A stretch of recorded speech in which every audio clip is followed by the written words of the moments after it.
c'est que aujourd'hui, ce n'est plus... on ne parle pas en s'invective. C'est ce qu'on appelle la réduction à Hitler-Homme. Si vous n'êtes pas d'accord, vous êtes d'extrême droite, écoutez.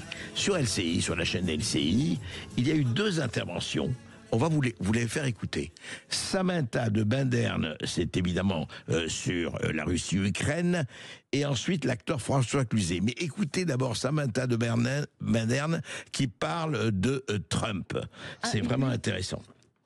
Une des clés de voûte, un des fondements de l'architecture fasciste, je veux dire l'architecture idéologique du fascisme, c'est justement cette architecture grandiose, classique, néo-romanesque. Et sur la critique des juges, qui vient de la part d'Elon Musk, qui vient de la part de J.D. Vance, qui vient de la part de Giorgia Meloni, j'aimerais vous lire une citation. « Je ne tolérerai pas qu'un juge ait le droit d'évaluer les actions d'une personne que j'ai nommée.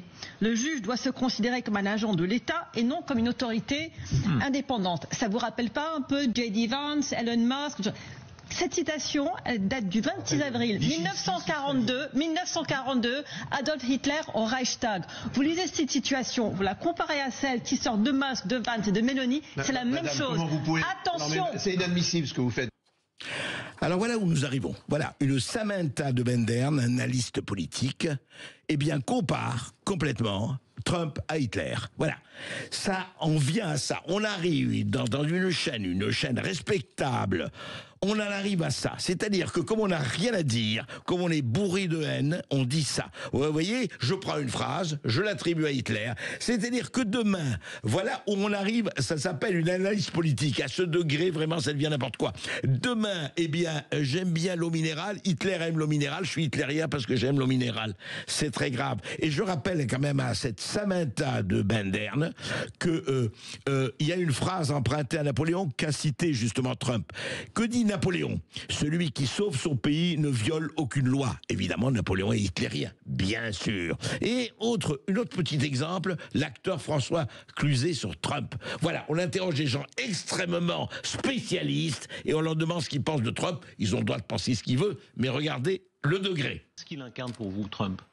D'abord, ce qui est incroyable, c'est qu'il ait pu être réélu. Ça a été vraiment la surprise du chef.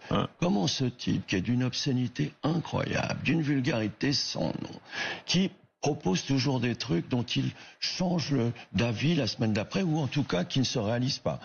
C'est pas à vous que je vais apprendre la fameuse poignée de main avec son meilleur ami de Corée du Nord et le reste.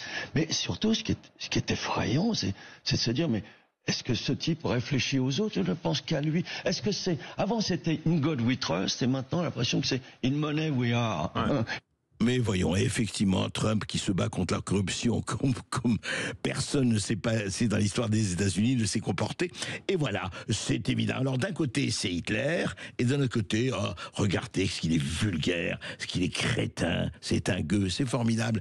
Quand même, quand on arrive à ce degré de pensée, ce degré je dirais, de justesse et de précision, franchement, il faut tirer l'échelle, n'est-ce pas?